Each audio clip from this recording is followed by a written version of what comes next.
Hello and welcome to the Crystal Core Radio Podcast. I'm your host, Brian. Joining me in my co-chair, the man with the man bun, Chris. And also for the first time on the podcast, I'm so happy to introduce you guys to a legend, somebody I've really just been introduced over the last couple months, have become a big fan of this man, DeeNugLife. Welcome to the podcast. We're so glad you're mid-move and you bust out the Pokemon just for us. Just for you. Look at them. Yes. So today's show, guys, I've got a topic that I'm going to kind of jump on these guys here later. But before we dive into this topic, we're going to get to know DeeNug a little bit better. And I just got to say, DeeNug. All right, sorry. He said that is how I can continue to greet him from here on out. So I'm going to take full advantage of that power. But before we dive in, right before in the pre-show, you guys started talking about Zadnor. You started talking about Boja. DeeNug, I'm going to give you kind of just like, as much time as you need. Who are you? What got you started in content creation? And like, what are your thoughts on the Relic and the Eden raids? Let's go. Sure. So you can call me DeeNug, whichever you prefer. Play a lot of Final Fantasy 14. I'm DeeNugLife on all social media, so like Twitch, Twitter, YouTube, all the good stuff. I started content creation, I guess. Like my origin story was literally trying to find friends. I don't know if anyone else is like this, but I feel like when you're in like school or like, I don't know, was it college, university, you're kind of like in an environment where you're constantly surrounded by people. But when you leave that like atmosphere, so I like left that, got a job, moved out like away from home, away from friends, and did my like 7 to 5s. And then I came back and I was like, how do I find friends now? Yeah. And I like to play video games, and everyone always says, right, oh, just do the things that you love and like you'll find people around you. And I'm like, if I do that online, is that the same effect? So that's literally how I started streaming. I just pressed go live in the hopes that someone would find my stream, see that I'm doing something and be like, I like that. And that was literally my get-go, like 3.5 years ago, 4 years ago. Very cool, man. And what about Zadnor? What about the Relic in Eden raids?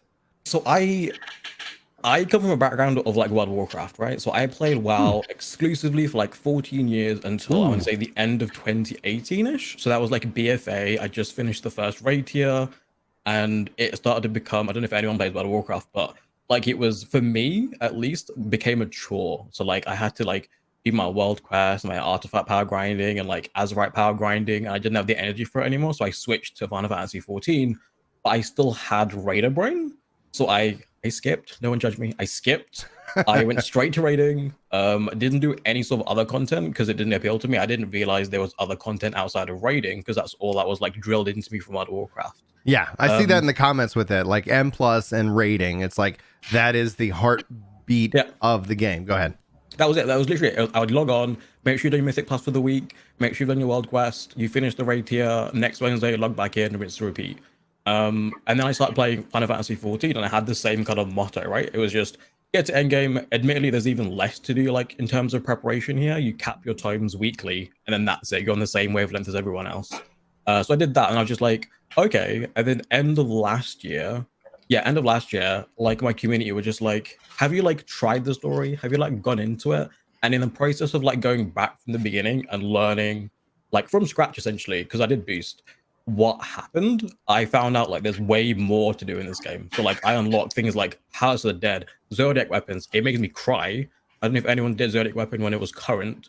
I did it like 4 expansions later and it made me cry. So I don't know how anyone else did that. So like those Heaven on High, PvP, like the gold source is an event in itself. And just like all the multitude of leveling jobs just gave me so much to do. So like Zadnor, things like that, I didn't even register until very recently. So like that's something I stepped into 2 months ago. Yeah, a month ago, 1.5 months ago, I started doing that. What do you think about it? Like overall with the Zadnor and Boja, because you said you didn't get into Eureka. So this is kind of your really introduction into the system where we've kind of evolved with it. So I'm curious, like what's your takeaway? Well, this is it, right? Because especially, now we're in a very kind of like an interesting kind of moment in time, right? Where loads of World of Warcraft players are coming over. And so like trying to explain to someone from World of Warcraft what Boja and Eureka is, it's confusing because even I can't wrap my head around it. I'm like, it's like an entire world away from our world. Like it has its own leveling system, it has its own like ranking system, it has its own ways of like progressing through the zones.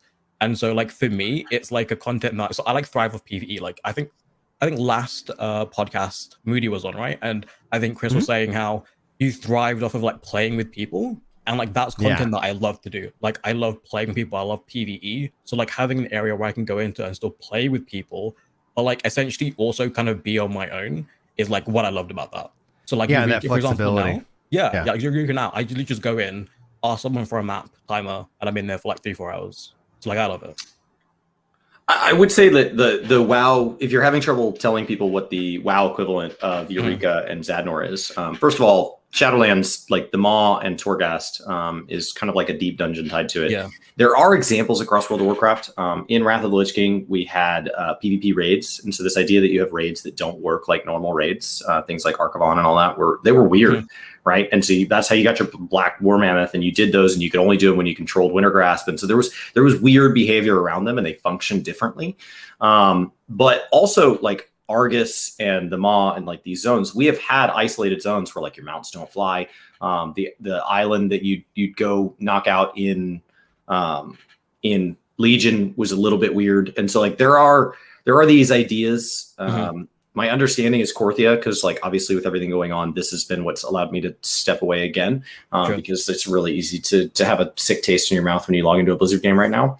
And so, but like Korthia, my understanding is where people are like, oh, I hate that it's just standing around waiting for a monster to pop. And it's like, oh, so you do know what Zadnor is. Like it like, you know exactly what Zadnor is. And so it is, you're standing around, you're waiting for a boss to pop. It's not nearly as much so as Eureka was. They've tuned a lot of that back, and there's that alternative progression you're talking about, going and doing like the 60 raids or whatever. And so it's cool that they've made kind of two paths, but like there are WoW equivalents. They're just kind of strewn across WoW. And so as somebody that played, I do think it's interesting that you made it as far as you did. So I found WoW to be a chore and quit for the first time in Pandaria when they lifted the daily cap, in addition to having raids, in addition to having pet battles, in addition to having like, and so like, they just added a ton of stuff and then released the caps and said like, you can do it all in 1 week. And I was like, okay, I will. And then I was like, oh, I'm really tired. And so it's amazing to me that you played that and you were like, yeah, keep going. And then you went to Warlords of Draenor and you're like, I love garrisons and only one real content cycle. And then you're like, oh, Legion, legendaries for days. I love that there are terrible drop rates once you've gotten too many bad legendaries. And you were still like, no, we are good to go. So, like, World of Warcraft. I think a lot of it is to do with like fear, right? So like, I think a lot of people stay in games as long as they do is the fear of being new in a game. Like that's what kept me in World of Warcraft for as long as it did, is because I was in the closed beta for Final Fantasy 14 2.0 when it came out, right? And so I like logged in and I was like, okay, having fun, but I was in that moment of I didn't know what anything meant. Like people were talking about like getting to cap and doing poetics, and they were just like, oh, and then you trade these poetics in for these items, and then you can trade, because let's be honest, the currency system in Final Fantasy 14 is the most convoluted thing in the he speaks the truth. Oh my goodness. And so people, I was like looking at crafting, we got currency for days. Go ahead. They're like red scripts, and then you can get these white scripts where you talk to this vendor and then you transfer them to this item. I just went, I know what this is. But WoW has one token vendor and it just has everything on it. I got a token. What's the guy got? And you go to one store, and 14's like, yeah, but how are you going to have menus within menus? And don't you want to have to like walk back and forth across a room? And if you get it wrong, you just lost a week's worth of progress. Like, isn't that better? What was it? And like that was, especially when you're on your own, right? Is you don't really know who to go to because you don't have your friendship circle there. And so as much as like those things pained me, like everything you listed like brought back like memories of just like fear. The only thing I liked about MOP was like my little farm that I had. I could go to every like 2 days to get my like, you know, recipe crafting ingredients for like cooking. Yeah, they put Farmville in game. Yeah, they did. That was the thing too, wasn't it? It was a whole like fiasco. But yeah, like a lot of that was just fear of starting a new game. Like I listen to people doing like content and they talk about like, oh, like, you know, the whole, was it the expansion release? Something about Raw Barn Extreme and there being like that being a thing. And they're talking about like they're doing the coils when it first came out. Like I have that FOMO because I stayed in the game as long as I did because I didn't want to be the new person in another game. I think eventually like that was the camel that broke the like, the straw that broke the camel's back when my guild were just like, have you done your like, world quest to unlock your, you know, the power on your shoulders? And I said, I don't want to be forced into doing content I don't like, so I can do the content that I want to do. So like having been told that I need to do my Azerite power grinding and my mythic pluses, which I enjoyed, but being told you have to do it in order to be able to do this or be competitive at this, which is like, I guess my point of view is I play games and like to like min max and be good. I don't want to have to do that in a different like avenue. And that's kind of like what I just went, yeah, no, I'm done. So it's an interesting thing that you bring up, especially as it relates to FOMO, because my theory is that FOMO works until it doesn't. And essentially what happens, and I've experienced this, and this is just a personal take, but I experienced to where, that FOMO, it's like you don't realize it. You know, okay, yeah, this is exciting. Yeah. Oh, I want to log in. I'm having fun. This is a good experience. But then all of a sudden, at some point, and it's different for everybody, there becomes a time where that becomes a stressor. And for me, like a couple of games that have had that kind of FOMO, I would say Majora's Mask is the first one that I actively just did not enjoy playing. And so I found myself with plenty of time. You know, this is when I was like in school, I got homework, I got sports, I got family, but I got no responsibilities. I literally can spend all weekend just playing a video game and no one's going to care. But like, I just was like, oh. And so nowadays, like FOMO actually actively keeps me from trying it. Where in 14's case, like I've invested, right? I have a community here. This is where me and my friends get together and we get together regularly. This is where we get to sit down and talk about like the game and theorycraft and have all this excitement. That in and of itself, I think like if there is FOMO that creeps in, it is, I think, better managed. But something like the case of Destiny 2 is a real classic example for me where that's, even though I know I could finish the season if I just played it like a little bit here and there, just the fact that I have experienced times where I just can't play right now. It's just better for me not to even engage in that system. It's like you get to a point where it works and then all of a sudden there becomes this hard no. And then that only builds a frustration, or could build frustration or resentment. And my theory with WoW, it's very topical about what we're about to talk about. My theory. Oh my God. Okay. I do want to say thanks to WG Productions and Keelan for helping support the podcast by hitting that join button over on Ginger Gaming Radio. All right, that's the plug I forgot to get in. Yes, I'm a professional. But what my theory is that obviously like dopamine is a huge factor, and I think that essentially with how dailies and how all the structure has become, is it's rooted in FOMO and it gets you that dopamine, but it trains the brain to need more of it. And ultimately, even if it's the same stuff that normally would have had that normal like satisfaction, your body wants more. Like you're like, this isn't doing it for me. Like I need more caffeine in my individual day. And that's just my, like, you know, non-educated how dopamine works on the human brain theory. But I was just like, from what I've read and who I've talked to, I was like, I wonder if there's this also aspect out. Obviously, outside of all the stuff that happened, you know, over the last month, like that in and of itself, like we could have been having this conversation the same way because people are still leaving WoW prior to that happening. But then essentially this happened. It kind of was, you know, the camel that, you know, the camel that broke the straw's back in this case. Yeah. Anyway, what are your thoughts on that? Anybody? So I know you're really excited about the upcoming Halo game because they're promising to do a Destiny style model, but the seasons don't expire. So if you buy a season and you're halfway through it and then life gets busy, you can come back and finish it at another time. It's effectively a DLC of sorts, and you're kind of buying these reward tracks from Guild Wars. You're buying these kind of passes at something. In Final Fantasy, we have relics, right? Yeah. So I know with the Garo, you went and took that as an excuse to go do content that you don't normally do that much of, and you did a lot of it. You did enough PvP to get all 3 Garo mounts. So that's kind of a hard contrast with kind of what you're describing. But then if the relics were not only from that expansion no longer relevant item level wise, but also were glamours you could only obtain during that expansion, and after the expansion the relic systems were deleted, no more Bozja, no more Zadnor, would you engage in the relic system? Absolutely not. Now you take me no kids, and most likely yes, hard no. Does that make sense? Where it's like it works until it does not work. So all of a sudden, when you start taking away that content, for example, I mean, this is like sticking with the Destiny theme here because this is a very real example. Destiny 2 decided that they were going to remove a ton of content, zones, pieces of content, raids, etc. And I was like, and I had plenty of time. This was a summer. No one was pregnant at the time, so I had plenty of bandwidth. So I went and engaged in those systems. That's rare. It's rare. It was like a 2 month. Your wife last night was expressing frustration with some families at your kid's school that had 6 kids. Yeah, those crazy people with 6 kids, and families. I was crying, laughing so hard. I was like, yeah, what insane people! Everybody knows 5 is the line. 5 is the line, man. Ride that line, ride that thunder. Anyway, thanks Vern so much for joining the podcast legends. I appreciate your support.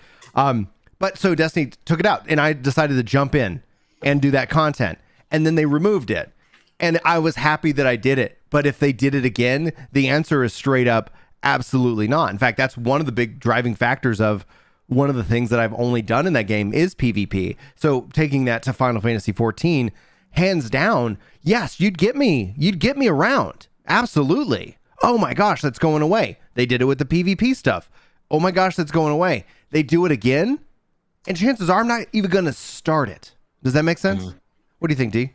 See, for me, it depends, because if it's something that I have an active interest in, so like you mentioned, you went and farmed PvP mounts despite having 0 interest in PvP previously, like that would not bother me in the slightest. Like I have an obsession with like shiny weapons. Yeah. So all of my glamours and stuff revolve around like a shiny object, and 9 times out of 10, the easiest item is like the weapon, right? And so the Zodiac and the Heaven's Ward weapons look super nice. The Shadowbringers one looks debatable. But I like that they have those there. And so if I knew, for example, in Endwalker that they were going to make those relic weapons only available in Endwalker, and then once you moved on, like no one would have access to them anymore, I'm a very proud person. Like I would have loved to been like, yeah, like that would be for me the opposite. For you, you're just like, no, that will demotivate me. For me, you would do the opposite. Like I would want to get all of those, because it means that the person who comes in afterwards, like it's almost kind of like an achievement that I did. Like I managed to get all of these things while it was current, while it was there. No one can get it anymore. Like it's like a prestige thing almost. So for me, no, I think in certain respects, like I can appreciate how FOMO can be like a turnoff, especially when it's like an overwhelming kind of come back to a game. But for me, FOMO in those instances, when things kind of get vaulted and put away and no one has access to it anymore, it makes me want to do it. It's like the opposite. There is a drive to that. Like I do know, because I can only speak for my situation. You take my kids, you put them in college, you have nobody that is physically, like I not have to worry about your daily survival. Like, okay, yeah, like, oh, this is going to happen, and I have this much time. As long as I've got the time to do that, like it burns less. But as just in this case, a working parent adult who loves the game, like I have to look at kind of where my time is best spent. And so like to the relics and all that. What did I do last expansion? I didn't engage in Eureka. I leveled my jobs. I went because I said that carries forward in a better way for me as a gamer. This isn't like everybody has to do this. Like this isn't saying follow the Brian plan, but I had to look at where's the better investment, and leveling the jobs and having the crafters and everything all done is more that horizontal progression, more that investment progression. So yes, I could have had a Eureka weapon. The regret is I haven't done Baldician Arsenal. The regret is that that's something that is on my bucket list, but it's also not deleted. And that's the real thing that Final Fantasy 14 does real well. So, DeeNug, how does it make you feel? So I don't know if you got all the ahead of the curves while you were playing, but that's ahead of the curve is a raiding achievement in World of Warcraft that is for finishing the raid while it's relevant, and then the raid sticks around for all of the like armor and the weapons and the mounts and things. But there is a unique achievement that kind of fades, and that achievement has a reward to it, and so that kind of fades. And so like I don't know if you missed any of those, but how do you feel when there's something you don't get because you came to Final Fantasy late? So for example, you've missed a ton of seasonal rewards and things like that, because the seasonal rewards, they don't come back like they do in WoW. So you can't go back, as opposed to WoW, they'll add like 3 pets with the Children's Day, and then it takes 3 years to get those pets. They intend for you to repeat the seasonal event. So like in World of Warcraft, sorry, like that was, like I mentioned, all I did was raid. And so our standard as a guild was we had to get ahead of the curve. So in Final Fantasy 14 equivalent, it would probably be when Echo comes out, you would no longer be able to get that achievement. So similarly to World of Warcraft, like once the bosses get nerfed, or like, we get that 10% buff, no one can get that achievement anymore. And there's like a title and like I think one tier there was like a mount like locked to it. So it drove us to, right? So like our guild, like we were just like, we have to get ahead of the curve. That was the thing that motivated us. And there was a point where once we couldn't get ahead of the curve, I think in Siege of Orgrimmar, we just said, we're not raiding anymore. Like we just stopped doing it because they were like, what's the point now? It was like, because now everyone's gonna, it was a really bad atmosphere, but they were just like, well, if we've lost out on this, now there's no point until like the next like tier like comes out. Yeah. I know. I think it's one of those things where like for me, I don't know how to describe it. Like for some people, like exclusivity, I guess, is like or missing, or like fear of missing exclusivity is a driving force. And again, it does like tie into what Brandon was saying about like time, because if you don't have the time to be able to do it, do you want to even attempt it? Because I know now, looking back at it, if I was to like look for one of those guilds now and they say we have to get all of this time invested to get ahead of the curve before it's gone, like let's do it, I'd be like, there's no chance in hell like I'm going to be able to commit to that time. I like aspirational content. I'm not sure I'm a huge fan of exclusivity. What I will tell you is like, if I was going to do it anyway, it's like, oh, cool. Maybe that'll change it from I was going to do it in 3 months to I'll do it in 2, because that gets me ahead of, when the event ends or whatever. So like it might alter my behavior, but it's not going to drive it. Exclusivity, like if you're like, well, if you don't do this, you won't get it. All right. Like, and I don't know if that's just something that comes with age or that just comes with once you've missed it enough times and you realize like, hey, I didn't use Facebook for a month, and not only did my life not fall apart, but my life got better. And so like, that's actually, like, that's a really good point. Like I got off the train and they told me my life would fall apart, and it actually got better. And so they encourage you to, well, what if I quit other things too? I'm really good at quitting things now. And so like, I don't need it. I can just be me, and like you be you, and that's great. But like, I love aspirational content. I love that the ultimates are protected. I've never set foot in one. But I love that if I ever get to that level, now like I'm, I've cleared E 9, 10, 11, and we'll be scheduling 12 soon. And like once I clear 12, in my head, I'm like, should I try an ultimate? And like the fact that that's been protected and set aside for me, I love that. I love the Palace of the Dead titles, even though I've never attempted one. So like aspirational content for me is about saying we're not saying only this many people can get it. Like the titles to me personally, the titles tied to Ishgard Restoration, it's like they don't mean anything. But if they'd said, can you get this many points in this many days, that would have appealed to me. Like, okay, the timer starts, on the first of every month. And if you can get this many points within a month, that's something where it's like, I might've said, okay, well, let me find a month that I have a lot of time and I'll go for it. And that title will be tied to something that I can aspire to, but is not like, oh, we arbitrarily set a line, and if you don't jump above it, you don't get the reward. I think it's a very clever, like what do you call it, marketing, I guess, almost from like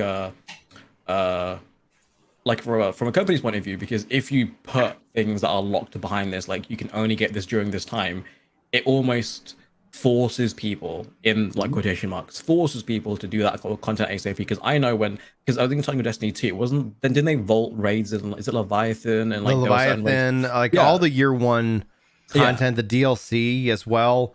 And that summer I started playing, and that's when I saw like a massive, like the directory is not an accurate reflection of like the game itself, but being someone who looks and just like scouts through games, that was the most I've ever seen anyone play Destiny 2. Like during that period of time before the fear of missing out drove everyone to come back to Destiny 2, because they were like, I want to get these lines before they're gone forever. I want to let's try this raid before it's gone forever.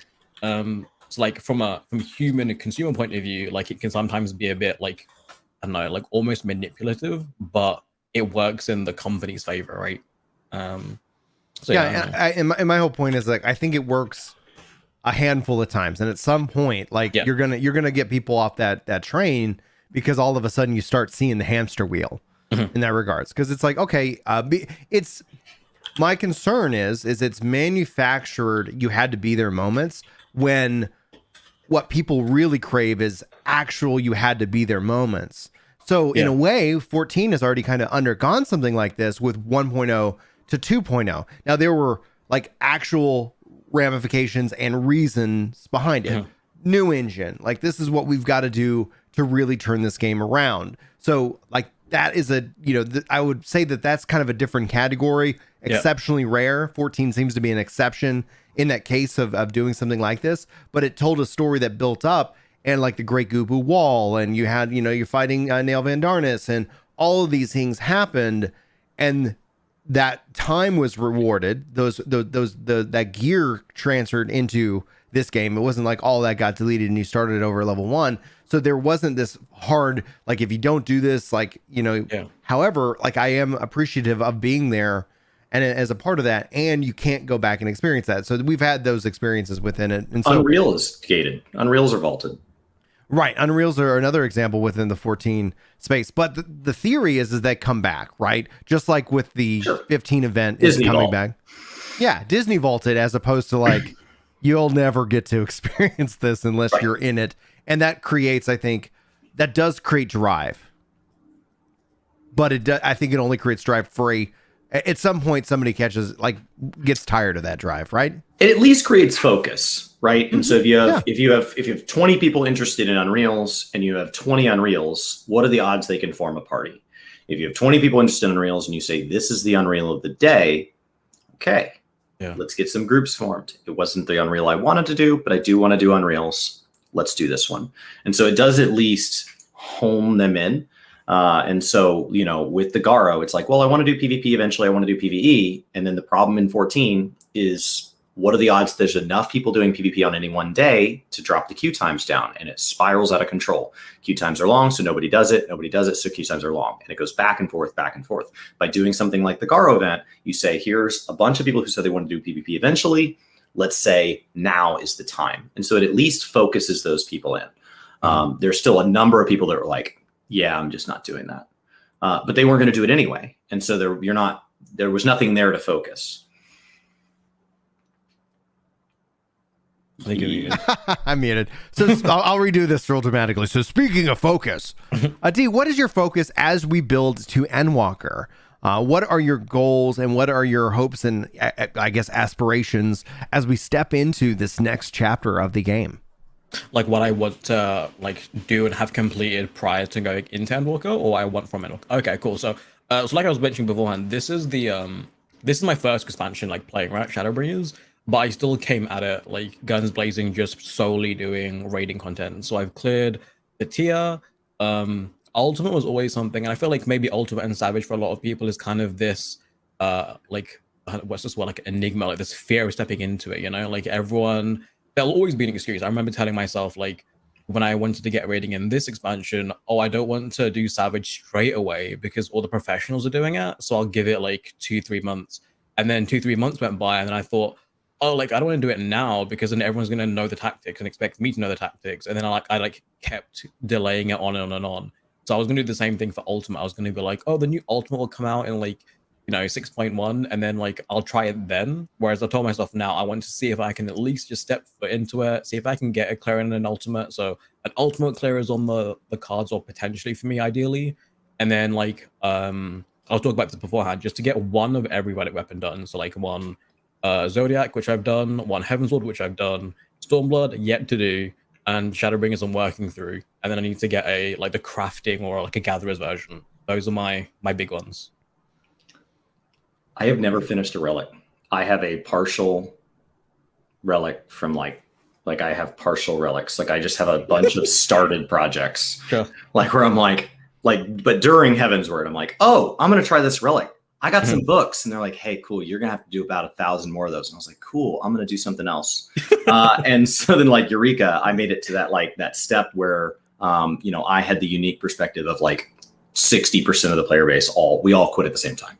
And so there was one, it was the second or third step where we all just kind of fell off. And then Baldies and Arsenal came out, and I was well, I would have done it if I'd known that was coming.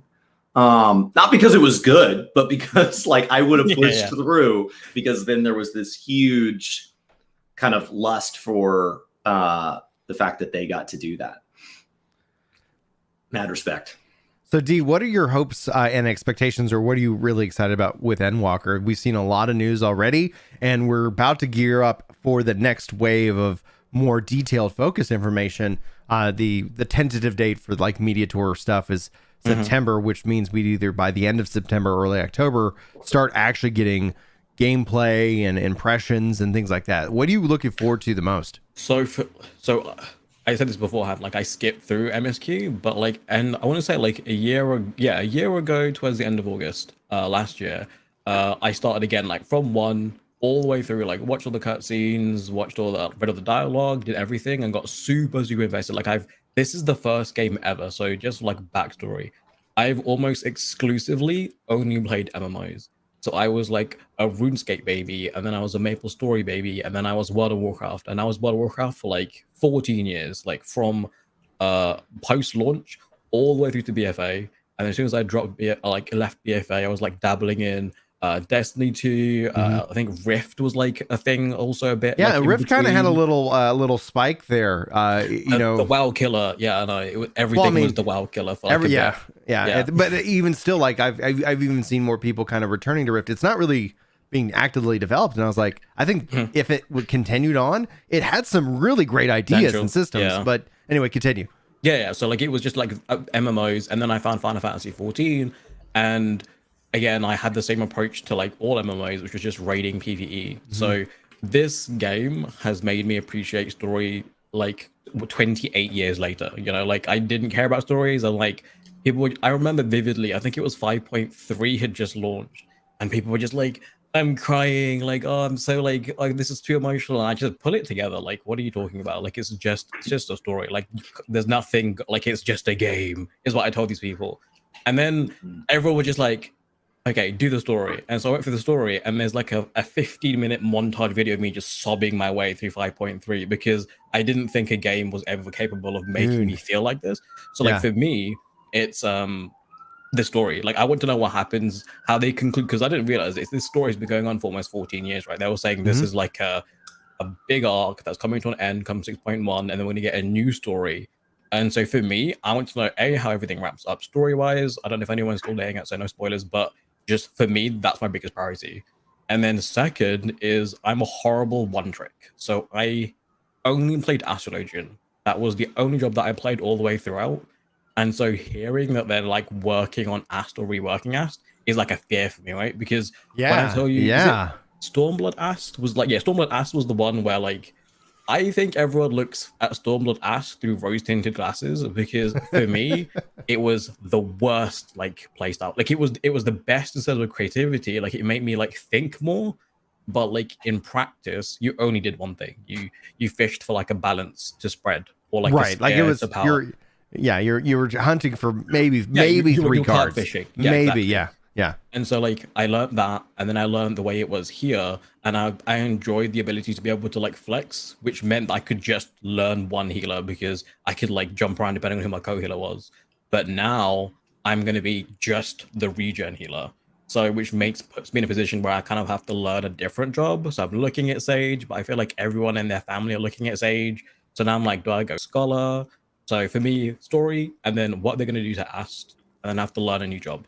Those are the big things. Yeah, and we give this advice out a lot, especially whenever your role is having a new job introduced. That means that entire role, all the jobs that fall into that role have a chance to radically change. Yeah. And so I have always said that we don't get 2 new jobs per expansion. We get 15 and then 17 and then 19. Like it's like they're rethinking it. Some jobs, minor adjustments. Some jobs like, wow, that's completely different. And I've seen that, especially with Astrologian. We saw it heavily. Why am I drawing a blank on the job? It's up Machinist. We saw that job in Shadowbringers radically change. I really enjoyed the changes they made to that because I didn't like it. I think I went from Stormblood into Shadowbringers going like, oh yeah. So I was happy with that. But the nice thing about Sage, even if like you didn't want to be kind of a Sage, bandwagon fan, is that Sage for you would start at 70. And so it's not like, oh man, I got to go all the way back. I got to go like, and if you don't want to do Sage and you do feel like leveling a healer and you did Astro, like you got to go check out, White Mage, you got to go check out Scholar, which you got plenty of time from then to now. But if you wait till the 19th of November, you might be like, I want to do this, but I've got to do all this other stuff to get caught back up to where I was. True. And any other thoughts on that topic before we jump into our main? Let's do it. All right, cool. Let's see here. I want to set it a little context. I think it's important. And this is obviously my own personal theory. Chris and I have kind of talked about this behind the scenes in a way, and Skill Up kind of kicks us off. So this isn't a statement of judgment towards Skill Up or anybody, especially around the situation that Activision Blizzard is in. However, what my perspective has always been that you just kind of quiet down enough and things kind of go back to normal, because gamers at their core are about games. But I've been saying for a couple of weeks now, it's like, there's going to be a wave of the content creator, you know, like the dilemma that they're in, because the fact that people still want the content that they make and so much. And so I saw these tweets actually from Skill Up, and I thought it was a good, interesting way to kind of start to set up a discussion about it. Like, what is the role of content creation and players, especially around these companies? What ultimately sends the best message? Just to be clear, like, if you feel like it's okay to support Activision Blizzard because there are good devs, there are good people within the company, that's perfectly fine. I'm not making a judgment one way or another. We're just using this as a setup for a discussion. So I'm going to read this. We'll go D, we'll go Chris. We'll see what everybody's feeling in this regards. So Skill Up actually tweeted this out. He says, I'm really struggling with how to cover the Activision Blizzard Ubisoft games. On one hand, boycotts send a clear, unmitigated message. On the other hand, thousands of honest devs slaved away for years to create something only to have that work silenced by the action of these jerk-offs. Personally, I'm inclined to cover these games while also mentioning the context in which that they are made and how the industry needs reform. People will click, oh, cool, new COD, but here, hey, by the way, they're pretty much bad people and bad things happen at Activision, so maybe think about that. I think it's a powerful way on its own, and I really would welcome any advice on this, particularly from developers, since this is your life's work that is being discussed here. And so that's what he kind of tweeted out. I ended up doing my own reply, but I'd like to get, let's start actually with Chris here. I'd like to get Chris's kind of first thoughts, especially as it relates to Activision Blizzard. Is Diablo 2 like, they've already replaced some leadership. We already know that's happened. Diablo 2's on the horizon. Are they almost out of the weeds? Is this something like, you know, are we seeing kind of the tail end of that, essentially that frustration? I don't think anything is that black and white. I don't think boycotts. I don't think that boycotts send an unmitigated message, because how do they know who stopped paying because they just wanted to play something else, or who stopped paying unless you tell them? Also, to all the people that are upset that are like, well, I've never given Blizzard money, and now as a result, I'm never going to get Blizzard money. How are they receiving that message? They don't even. That doesn't even not a blip. There is no input. You're a non-voting member, and so you are saying, I'm going to continue not voting. All right, well, we're going to keep doing our thing without you then. And so, like, boycotts do not send a clear, unmitigated message unless they are very clearly communicated. And when they are done, they are designed to cut the snake off at the head, regardless of what it does to the whole thing. If you boycott, you know, a major retailer, that hurts the employees who are just showing up to do their job. And you're saying, you know what, that cost is worth the message I'm sending until we see changes in the following way. And so I don't think any of this is that black and white. The money you pay to a game dev is not, I don't get to earmark my $15 a month to Yoshi P and say, I want this only spent on Final Fantasy 14 and only devs who share these following ethical beliefs. It's say, I want to pay $15 for access to your game for 30 days, and you can do whatever the heck you want with that money.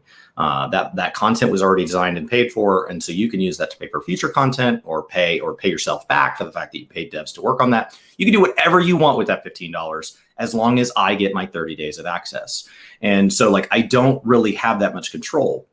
If you disengage from the conversation, then you do not get to remain a part of the conversation. And so what Skill Up is saying here is, okay, if I totally disengage, then people who remain engaged get to drive the narrative. New Diablo is really good without the context. And so by staying in, you get to kind of be that inside man. But you also don't have to live through the pain of living without Diablo. If you really feel strongly, right?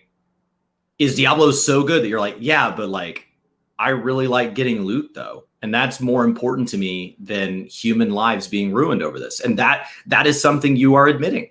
Loot is more important to me than those people's issue. I don't care about that. I just want to play my game. And so you're experiencing both of those. It's not that simple. It's an incredibly personal decision.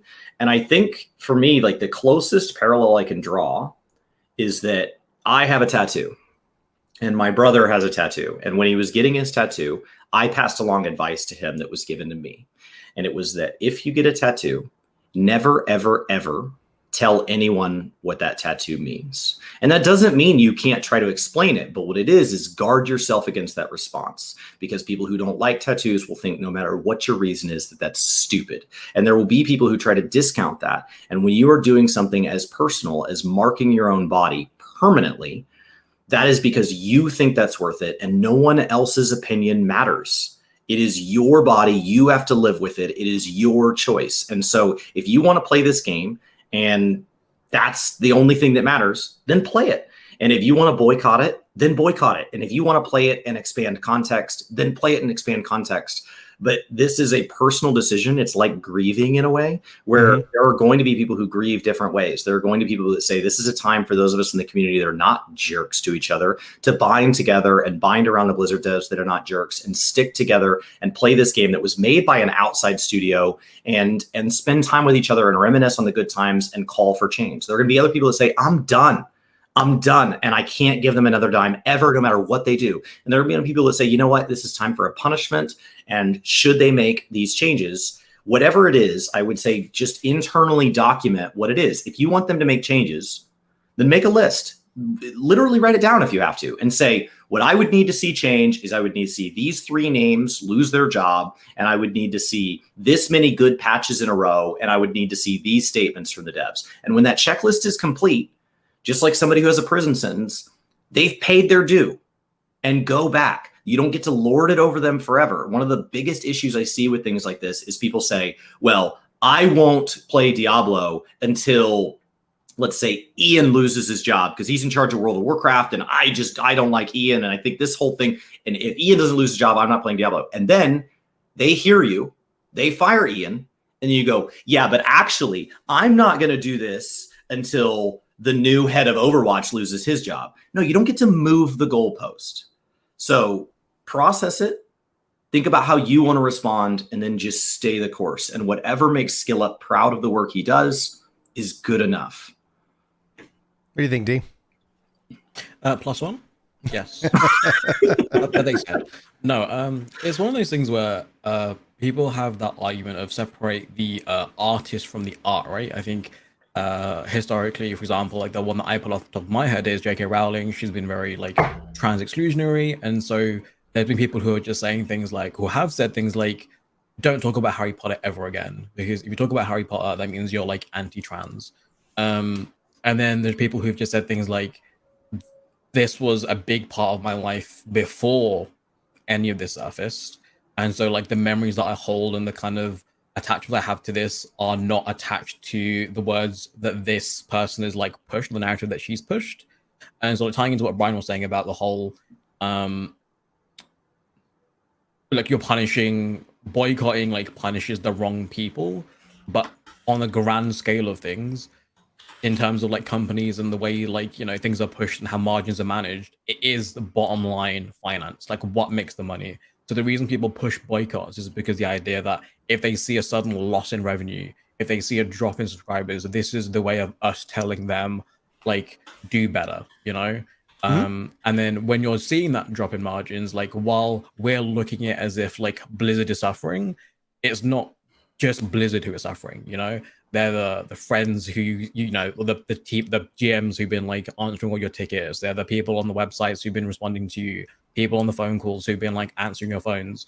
And when you're saying things like, you know, boycott it, and it is very like not great, because you are ultimately saying that their suffering is less important than, you know, and very important, like things that have come to light, like other people suffering. So this is why, like, I don't know, like my opinions on boycotts, like at least like on this length is like very like half and half. Like it's not the response anyone wants to hear, but I get it. Like I understand why, but I also as an empathetic person, like look at it from the people who are kind of like caught in the middle. And I struggle as someone looking at people caught in the middle, being like shrugging and being like, I don't know. Like I watch a lot of like some World of Warcraft players, for example, have come over and started playing Final Fantasy 14, and they're going through blind prog. I know you're talking about it previously, Chris. Like, but they still also play World of Warcraft. But they're also very firm on their statements, on their stance on like Blizzard itself. You know, something to what Skill Up said is do I still produce this content, but make everyone aware of my stance on it? Because if you just drop it and it's just the people who care are no longer part of this conversation, the only people that are left in this conversation are the people who either don't care or like don't like put, you know, the people's sufferings above like their own personal gain. And then when you leave that environment, all you've left are the people like who you don't want to be left alone in like there. So they just like whirlpool, you know, together. So I feel like sometimes it's one of those, you need to, was it bad things happen because good people stand silent? You need to be part of the conversation in their spaces. Yeah, I believe that 100%, especially when, you know, like when good people do nothing, that's when like the bad things can just literally just like run rampant. And it's like, oh, you know, and it's a real complex issue because I think Chris like kind of hit the nail on the head is that like, A, my money, you know, I don't have any real dictation of where that goes. And then B, the other side of this is that like traditionally we have yet to see a boycott, I guess, bring about the extremes of what people say. Like, I will never do this. Like Blizzard has burned a handful of people that are vocal, but that's generally the minority. What I think people are seeing through kind of that initial pullback in the numbers, when we see that the daily active users, I think more than anything else, that daily active users is what these companies watch for more than anything. You know, that the money is important, don't get me wrong, but when like that sends a very clear message of, okay, we're gonna pause. We're just gonna pause. We're not gonna burn you to the ground. We're gonna pause. And when we see that happening, that's when we've seen the leadership change over. I think if Blizzard like rebuilds and does right and treats their people right, I think could be a really good story because like kind of like light is the best disinfectant is a phrase I enjoy. It's like, okay, oh, this is bad, but we need to be keenly aware of it. And that's going to help hopefully drive our decisions. But Chris is 100% right. The decision is 100% personal. If you're just here for the games, that's great. Like, okay, like, you know, that's fine. A lot there. I would say that's the vast majority of people. We're just here for the games. And the Call of Duty numbers this year are most likely going to reflect that very thing. No matter whatever PlayStation pays Activision for whatever feature that they're going to keep locked off of other platforms for a year, which they've done for a few years now, that has no matter because it's a vocal minority who are going to kind of throw up the most thing. But new leadership that is hopefully going to be bringing the company around. And then essentially, I think they have a lot of work to be done. And their best bet is to deliver good games and put their nose to the grindstone and not mess up. And Blizzard hasn't been able to not mess up for a little while. And that's why I was like, even in the spring before all this, I was like, they've got leadership issues because it feels like every year there's some big thing where they got to come out and say, we're sorry, we'll do better. We're sorry, we'll do better. And now it's like those people are gone. New people are in place. They get a fresh chance. And I think from the content creation perspective, though, the thing I would see is that, yeah, if Skill Up didn't cover the game, somebody else would step up because there is an audience that is hungry for that content. They don't care. Somebody will still Google, is Diablo 2 good? Right now, Skill Up, due to the channel he has built, will show up as one of the top search results, but only if he hits publish. Yeah. So, would you hit publish, Brian? Would you cover Diablo 2? And would you play it? Are those different answers? So, based off of what was occurred, no, I'm not. Like, I think I'm not the biggest Blizzard guy, and I stepped out. And so, honestly, if Diablo 2 is great, that I think that's a point. But that's not okay, I'm back in. I have enough other games that I enjoy to play. I think this conversation's a whole different conversation when, hey, you get like 2 games a year, and one game that you've been excited about since they announced it is Diablo 2 Remastered. It's like, okay, well, but Lost Ark is also like probably like 2 weeks after that. You know, like, you know, there's plenty of other, I think, great games that I think I can pour myself into that are going to be better worth my time and my money. Now, I am not going to sit here and say that Blizzard can't win me back, but they've got to put the work in, right? Like, I wasn't burned as hard as a lot of people were burned with this deal. I just want to make that very clear. I left in the cost of your boycott is. Yeah, I wouldn't even consider myself boycotting. I left and was like, all right, I'm out in the spring, like like right as we're getting into March. I was like, yeah, I'm not enjoying this. And I know that there's a lot of love here, and I'm just going to go ahead and just like, I'm going to just bow out now. I'm not going to worry about it. I'm not going to make a stink about it. That's not who I am. I'm out and step out. And then it's like all this stuff happens. Is like Chris was more directly impacted. He's the guy who I was like, I felt bad for. Pyromancer's the guy I felt bad for.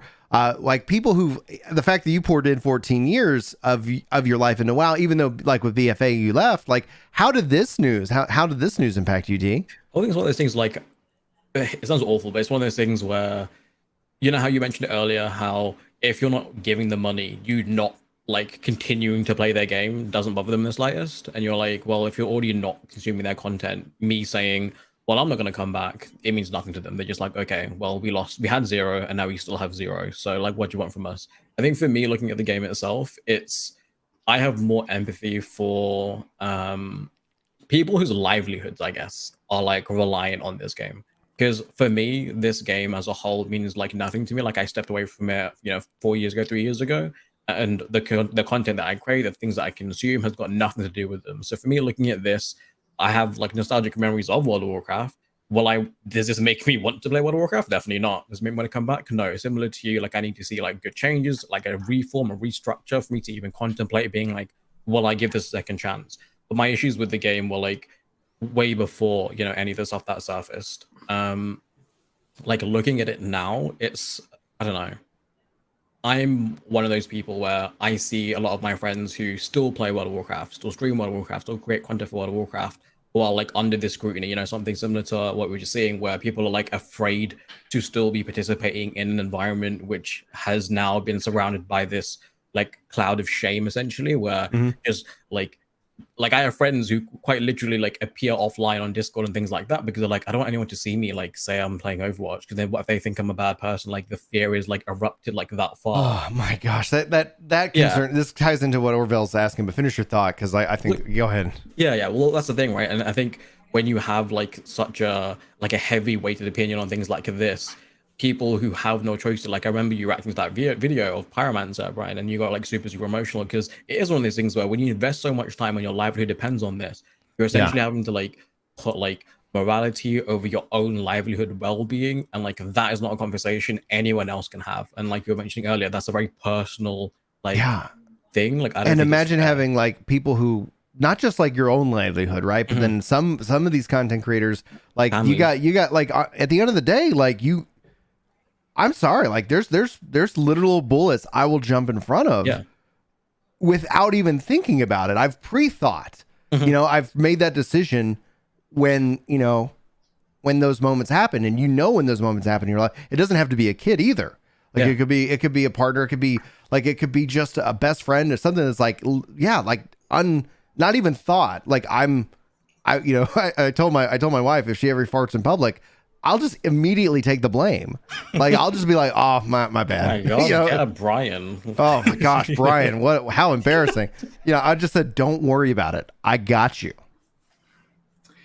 I mean, it's also not, there also starts to be a question of like, but does somebody have to take the bullet, right? Can we just step out of the way?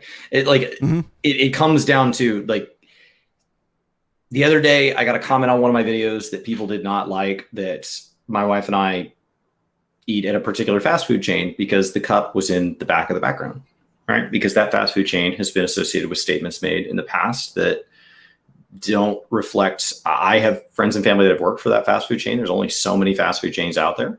And I have friends that are in the affected group that eat at that fast food chain. And so like, it's not that simple. And like, how dare you? I would love to live in a world where we all got to just decide good cause, bad cause, and move through it. But like Dave Greco Art's here in the stream and makes art for these companies. How do you then, you can't say, okay, I'm only going to work for companies that are perfect all of the time. It's not that simple. It's impossible. Final Fantasy this month distributed more polar bears to players than there are polar bears left in the world. How's that make you feel? Not great. Not great. Feels awful. But am I going to stop doing everything in my life to only worry about polar bears? Well, now you forgot about the rainforest. Well, if you forgot about the rainforest, what about starving children? And so like there are a million good causes. And so you have to sort your life while managing your life. You have to pay your bills. You have to put food in your mouth. You have to take care of yourself. But while doing all, because nobody else wants to do it, you take care of you. And then after you do that, you have to say, okay, how much time, energy, and resources do I have left? And just start at the top. And sometimes you might realize, okay, I care about this one, but if I remove this one from the ones I'm actively working towards, I can pick up 5 more because it's just taking too much of my time to make a dent. Yeah. And so like you might go on a walk for cancer this month, but then next month they're like, hey, do you want to go on a walk for stroke? And you're like, no, I don't have time to walk this month. Or, oh, so you're pro stroke now? No. Yeah. We just have to live our lives.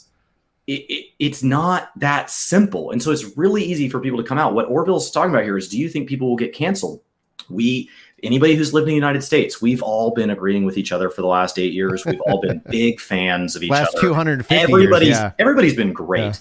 But imagine hypothetically that there was a politician that made some statements that, let's put them past the point of maybe the word unfortunate. And, they were recorded. And they were made around somebody who was a member of the press. Let's call them a content creator in this context. They lost their job. Nothing happened to the person that made the statement. So will people be canceled around this? Will people have to make decisions that affect their livelihood? Will people have decisions made for them that affect their livelihood?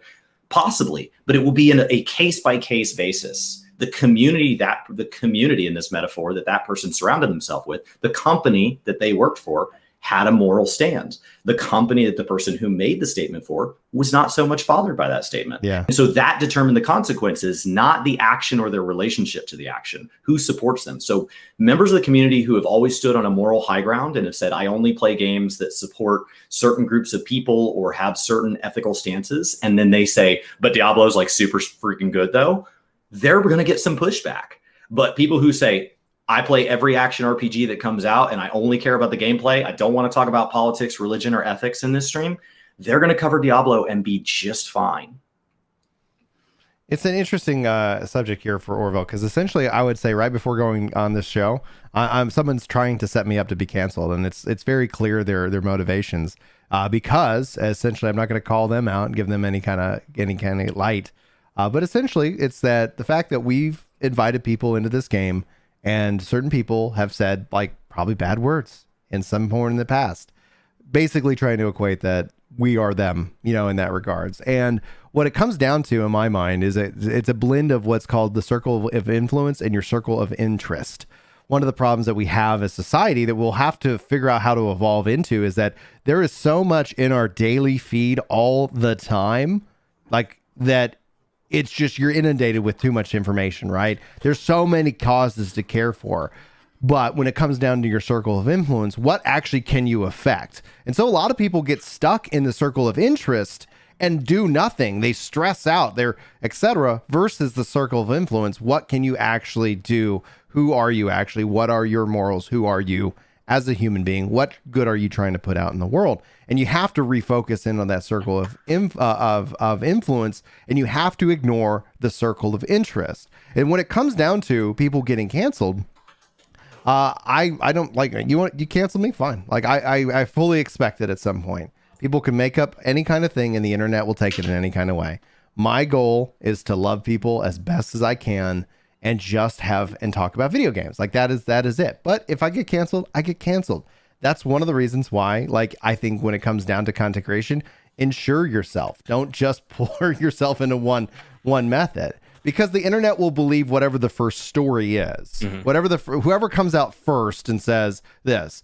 So it's like, just note that who knows what people will take. I choose to engage. I could just ignore, but that essentially will build up to its own story. But no, I don't support people saying bad names to each other. That's why I think the tools in Final Fantasy XIV are fantastic, because you can report and you can ban harassment.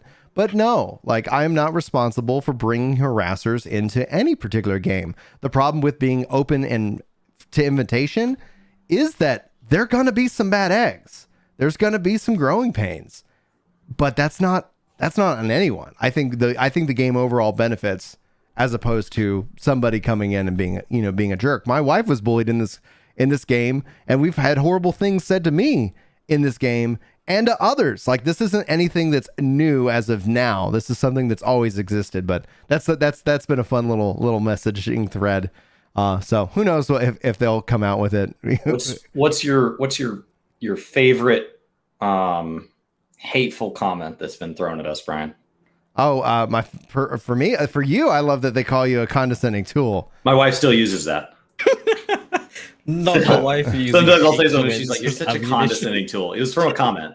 Yeah, you're such a condescending tool, Chris. Jeez. She's like my favorite one that I like is the thing that essentially just is like I will pin to the top of the thing is whenever it's ignorant and lazy.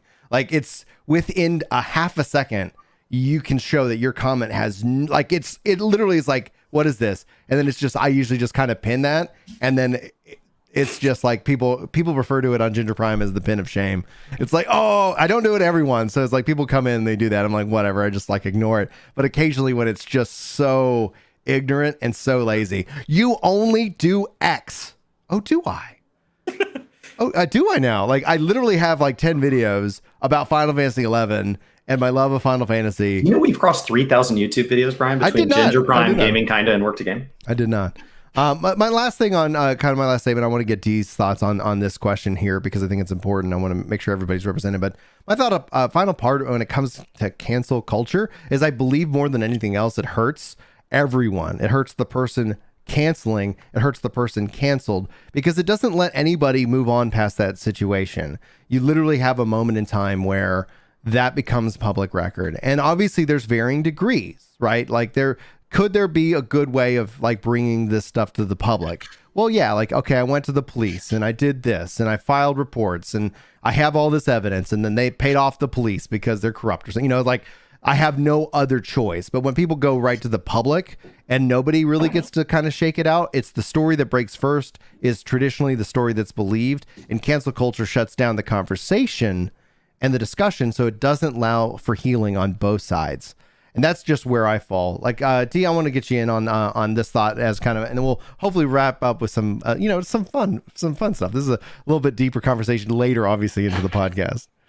So I personally I hate the word cancel culture. I think like holding people accountable is like my preferred choice. Like I like using that because I feel like people have demonized, because bad people do bad things, right? And then when they've been called out on doing bad things, they're just like I'll see a comment or a thread or whatever, and I'll just be like, cancel culture at its finest, or like, oh, just not the cancel culture, and it almost like disregards what was said because it's almost like brushed as like, oh, everyone's overreacting. So I think holding people accountable is fair. I think if people have acted wrongly, done stuff wrong, you should definitely hold them accountable and hold them to a standard where you're like, you need to be better, you need to do something. This idea of like instantly going to the public and like shaming everything, like again, it's one of those things where like everything is not black and white, everything is gray. You don't know what's said behind closed doors, you don't see what's in DMs, you don't see if attempts have been made. And so when everything is put out on blast, like you're saying, the first post, the first thing you read spins the narrative, right? So the first thing you read, people are already biased. The next thing you read, it's just like, oh, you're backpedaling, or like the second post almost gets scrutinized more and like is more meticulously like deconstructed and like analyzed, and it kind of like snowballs from there. Personally, the holding people accountable publicly, whatever it is, yes. Do I think that it also is very like bad or has the potential to be bad? Also, yes. Because I do think it's one of those things where if someone's done something bad and they've been made to be held accountable and they then responded and they're like working to get better, I think you'll always have this kind of like cloud forever over your head now. Like you're always going to be this person who's carrying this with you. I think that's the factor of the internet though, because it does live forever, exist forever in that regards. Because let's say I did something bad, which I'm sure I have in my past, but nothing in terms of the context of what we're talking about. But let's say that was on video, like there wasn't cameras and stuff like that. Like I don't know. I don't know a good example. But and then that lives forever in that moment, and and people can experience it today. It's not like, oh, that was 20 years ago, that was 30 years ago, that was 40 years ago. And so essentially when that happens is like the internet keeps that and preserves that so people can be hurt by that in the from now to the end of the future. And that's where I think the internet, it's a good thing from an archive perspective, but in the terms of your idea of a road for redemption, that cloud is that people could still be getting hurt by that action because they're just now experiencing it today as opposed to whenever like it occurred. And even if there was apologies, those don't necessarily get shared as the offense has in the past. Because it's one of those things where like you mentioned, it's just forever there, you know. And you know how we mentioned about earlier how you can't just then keep it to lord over someone. And I feel like that's what happens, right? Because there'll be something like loads of content creators have come over very recently, like, and a post from 2010 will get circulated and be like, this is your friend, like this is who you're talking to. I'm like, it's been 11 years since that post, and they've made about 25 million apology videos and like posts and like tried to redeem themselves. But all we will remember is they got cancelled in 2010. Like that is the instinct that comes to your head. Right. But like something someone said in chat was just, I don't want this idea that we're saying you can't call people out on like toxic or like bad behavior, because sometimes it takes a public post, because this like Activision stuff, like people would say that would cancel culture. Like if it wasn't as serious as it was, if there wasn't an investigation done as deep as it was, if it wasn't like posted or well thought out. How I define that differently though, and why I wouldn't define that is that actually is being originated by the state doing an investigation where essentially like there is due process essentially being, and essentially there's going to be like court, etc. Yes, it came to the public, but it wasn't that somebody just said, hey, here's what we're going to do and execute that, you know, like, hey, here's this kind of cabal and this is what we're going to do. And we're going to gather this evidence and we're only going to present this side, and then we're going to just spring it on the world. And the world's compassionate. They have like, you don't want bad guys running around. Anyway, go ahead. I guess in the Final Fantasy 14 directory, like things we can talk about is like in parallel are, you know, we've heard like posts that were surrounding, you know, Solid FFXIV and like content creators that we're kind of familiar with, like things have surfaced and like come out or shed light on, and everyone suddenly found out, and everyone's, you know, come out in support and come out and rallied, and then people have been held accountable. And it's one of those things where if it didn't come out the way it would it have received, or would the person, you know, or would the parties involved, the negative parties, will then have been held to that standard, you know? Because it is one of those things where like sometimes it takes like a dire action like that to be able to draw the attention that it needs, because otherwise how would anyone hear it? Because I don't know, it's a very like tricky line to like dance on, I guess. So let's end with something positive, because this is like obviously a deep conversation.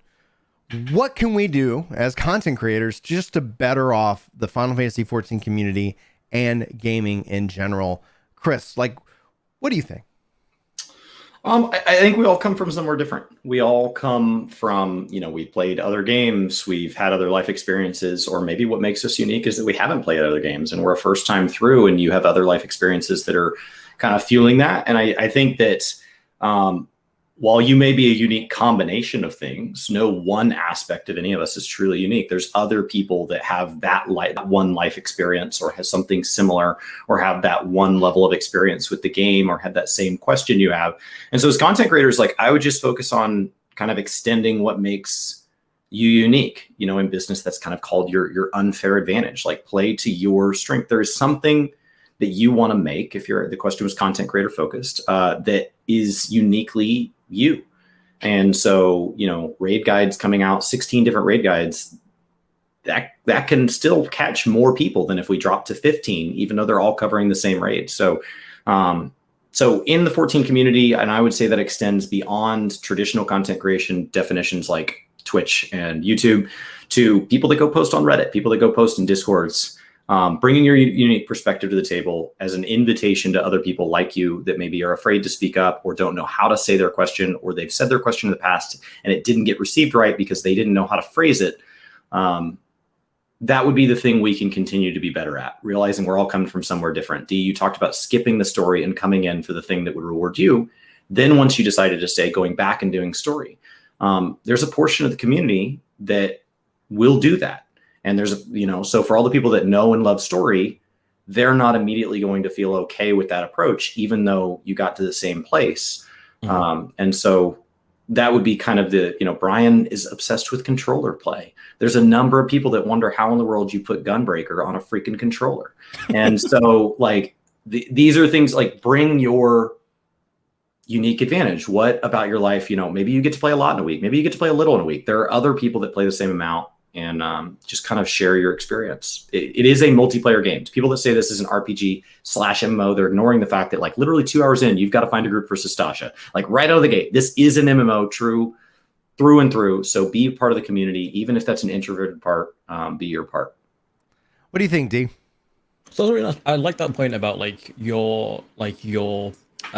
the thing about you is what makes you unique, is because everyone has their own journey in this game. And there are things like, I've said things on my streams where I've said things like, oh, I skipped story, or I went straight to raiding, or, I didn't care about XYZ. And people have resonated with that. They've said things like, that was me. I did this. And suddenly they don't feel alone anymore. Now it's one of those things where they're just like, so you did it, and you also got from A to Z, and they're like maybe at F. And then maybe we're wondering whether they can ever get to Z. And so when you share that kind of information with people, you kind of normalize their experience. And then it makes it kind of easier for them to get, play this game the way they want to play it without feeling like they're playing it, quote unquote, the wrong way. Because I will say, I think you were looking at a post yesterday. You're reading like a Reddit post, I think it was, which was basically saying, the plastic, the plastic community is smiling with a knife in its hand. And I was just like, yeah, because they can sometimes be like that. And then you kind of are just like, I don't want to say this out loud in case they like fight me. But yeah, like things like that are important, I think, too. And as content creators, there are people like Rin and Komi and like Llama Todd who do things like teaching, and like things like that has like really pulled people in. I think the fear of, like we talked about it earlier, the fear of stepping into content which you've never done before is like the most daunting thing. And there will always be a reason for you not to do it. There will always be a reason why you shouldn't or you can't go into that content. And I think that first of having someone or people who are going to be like the gateway to kind of help you into that content is one of those things which will then instill them with confidence. I think people have said there like, hey, I've never raided a day in my life, and now I'm like raiding Ultimate, and like things like that, were only made possible because of the environments that are created by that space. So those are like really nice points I like. Yeah, absolutely. And I guess my kind of final thought, especially on it, is that when it comes down to it, like rooted in love and seeking understanding is a real like key thing that I try to apply to myself. Is that I'm not like here to sit here and claim to be an expert. I'm just here somebody who's trying to learn and understand more about the different needs of the community and and within it. I think conversation's really critical, but obviously it's a complex issue in that regards. And at the end of the day, like, it should be about games. Like at the end of the day, like the space that we all get to live in and play in is something that's going to be ultimately fun. And yes, when those things come up, my personal philosophy is that we shouldn't ignore them, because I think when you ignore something, it ends up just kind of becoming a bigger problem or a bigger monster in the closet than you were. And then then it can overtake and become something massive. So that's typically from life experience. Like, no, own up to it. Let's talk about it. Let's figure it out, find a way forward, as opposed to just like, oh, if we don't talk about it, like, yeah, that's just my philosophy. And then, yeah, like, I think one of the things that's really what I'm loving seeing within the community is so many collaborations, like ways of that everybody can get together. We can kind of discuss our ideas and represent that from a leadership perspective, because regardless of what I believe of the role of content creators, is that there are people who express that we are community leaders. D, you're a community leader. Work to Gabe's a community leader. Mr. Happy's a community leader. And that in and of itself, that mantle, needs to be like respected. And that comes down to, making sure that we have that understanding and we have those conversations and we set that example. We set a tone that hopefully people can, whether they choose to or not, because you can't control anybody. Like at the end of that's one of the best lessons in life. Like I have no control of anybody and how they act. I can only control how I act, how I respond to a situation, and hopefully I respond well. And that's my goal. Anyway, DeeNug, where can people find you? Do you have any final thoughts that you want to share before we wrap up today's show? First of all, thank you for having me. I appreciate you. You've been like giants in this directory. I have a mad amount of respect for all of you. You can find me, I'm DeeNugLife on Twitch. We do a bit of everything on there. So we do I've just started Ultimate Raiding if anyone wants to peep in to see what that's like, but we do all sorts, like leveling. I'm trying to learn new jobs, trying to do my relic weapons, all the good stuffs. So DeeNugLife everywhere. Twitch, Twitter, YouTube. I have an Instagram, but I feel like I have an Instagram for the sake of having Instagram. It's just I think we have one too. I don't think I put much on it. Hey Chris, man, what's going on? Any final thoughts? Anything you want to share? No, it's good to be back. I just took 2 weeks off. It was my first 2 weeks off. This was my first really time off to take a break since going full time this year. So we've been 5 years at Work to Game. Between Ginger Prime, Gaming Kinda, and Work to Game, we've crossed over 3,000 posts sometime in the last couple of weeks. And so, thank you guys for supporting that journey. And we've definitely had bad posts in the mix and wrong takes in the mix. I can assure you they're in there. And so I'm just looking forward to when I look back on how far we've come and how confused we were when we started. It's definitely a reminder of how far we have to go, and that more content creators would be better. Yeah, so if you're thinking about getting started, the right time was 10 years ago, and the next best right time is not right now. Start now. Get going. Have fun with it. And if we can help, let us know. Chat right now before we sign off is really freaking out the fact that Chris does not capitalize his name. He never does. It drives me nuts, but I've learned to live with it. I've learned to accept Chris for his flaws. Absolute tool. The condescending tool. I just ad-libbed that bit. That was I like absolute. Like that's another level. Yeah, that's right from the heart, D. Like, that's how he actually feels. That's how he actually feels. Oh, guys, I gotta go do this podcast with these tools. All right, guys, be sure to follow DeeNugLife over on his Twitter, on his Instagram, on his Twitch. All the links are in the description of this video. Will also be a part of the audio MP3, which you guys, if you haven't, you can already subscribe and get the MP3s. And if you subscribe everywhere where podcasts are found, and give us a rating. I've actually been enjoying going back and reading kind of y'all's reviews and your ratings. And so I'm not going to ask for a 5-star, but it is there. It is an option that you can select. It's very easy to do so. Helps us with the rankings and stuff like that for the podcast. So be sure to check out the MP3 if you're interested in it. And it comes out day and date because the generous donations of Luke, as well as our generous membership over at Ginger Prime Gaming, in which that I couldn't do this stuff without you guys. So that's going to conclude the podcast. Thank you, everyone, for tuning in with us live. We'll be back next week for even more content. We've got more guests lined up and so much more Final Fantasy Square Enix news to cover here in the future. My name is Brian. This is Crystal Core Radio. Thank you so much for watching. You are awesome, and I hope you have an incredible day. But until then, take care.